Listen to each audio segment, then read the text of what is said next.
Alors, bonjour à tous. Suite à notre analyse du jeu, on va maintenant vous parler de notre brainstorming. Alors, pour nous, on va vous parler de deux sous-systèmes, soit la récupération de cubes et la déjection de ceux-ci. On va commencer par vous parler de ce qu'on a écrit en gros en plein milieu ici.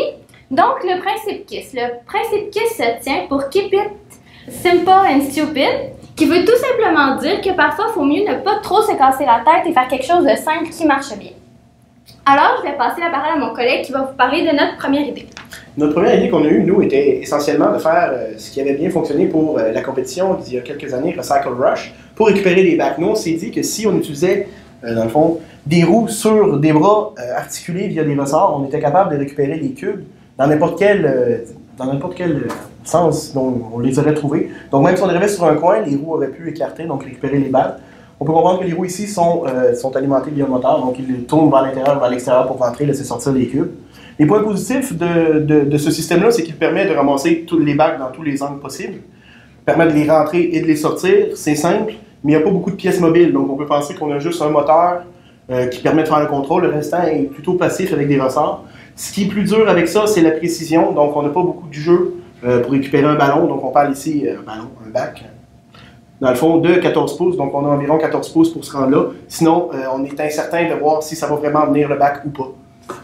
Là-dessus. Donc, allons-y avec la pince. Eh oui, pour le système numéro 2, alors on a passé à un système de pince qui est un élément assez simple que certaines équipes pourraient penser à faire. Donc pour cela, on a tout simplement deux pivots et des crochets pour retenir le bac. Et ici, on a tout simplement un bras amovible pour récupérer le cube. Donc, dans les plus ou moins, on a le fait que c'est simple, que c'est quand même solide, ça tient bien les cubes, ça nous permet de les lever. Dans le moins, on a un peu moins de précision, puis c'est difficile d'aller chercher une bonne force avec ce système. Donc pour ce qui en est de notre dernier sous-système pour la récupération des cubes, on a utilisé un système de plaques, donc tout simplement, voyez ça comme une rampe d'accès pour les cubes, pour les emmener dans le robot. Donc essentiellement, on vise à aller sous les bacs, sous les cubes, dans le fond, et les ramener dans notre robot de manière totalement passive. Donc, c'est un système qui serait assez simple pour en récupérer les bacs facilement. Seul hic avec ça, c'est que si notre plaque est trop épaisse, pour quelque raison mal alignée, les cubes vont tout simplement se déplacer sur le terrain de jeu.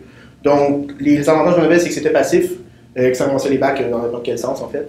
Mais par contre, ça nécessite un mécanisme pour en faire autre chose. Donc, une fois qu'il est là, on est pris avec le cube essentiellement sur le robot, sans qu'on puisse faire autre chose.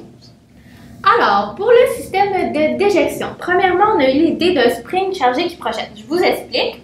On avait un système de piston avec un ressort. Donc, quand le système de piston est actionné, ça compresse le ressort et par la suite, ça fait comme une espèce de spring. Puis là, ça pousse. Fait que là, ça projette. Alors, ça, par contre, c'est un petit peu un tout ou rien, dans le sens qu'on essaye de viser le 7 pieds. Donc, ça marche ou ça marche comme pas. Aussi, ça prend un système pneumatique, ce qui est un peu. Mais si ça marche, c'est puissant et c'est assez simple comme concept. Le prochain concept qu'on avait, c'était un canon à roue, tout simplement comme les lance-balles de tennis ou les lance-ballons de football. En fait, nous, ce qu'on espère, c'est qu'on soit capable de compresser assez les roues pour lancer un cube, soit à la hauteur de 7 pieds ou tout simplement dans le but au sol qui est de 18 pouces. Les positifs avec ça, c'est qu'on peut ajuster la puissance. Donc, comme je disais, lancer plus haut, moins haut, c'est faisable. Toutefois, c'est compliqué à ajuster pour avoir la bonne pression sur les cubes. Puis la puissance peut être insuffisante, donc ça, on ne l'a pas essayé encore pour savoir si les roues sont suffisamment compressées pour lancer ça à des distances suffisantes. Alors, pour notre dernière idée, qui était plus de poussée, alors on parle d'un piston qui va tout simplement pousser sur le cube et aller le déposer, donc très simple, facile à faire. C'est juste que le désavantage, ça va pas loin, puis ça pousse pas non plus en hauteur par an. Donc, c'était ça pour notre système d'élection.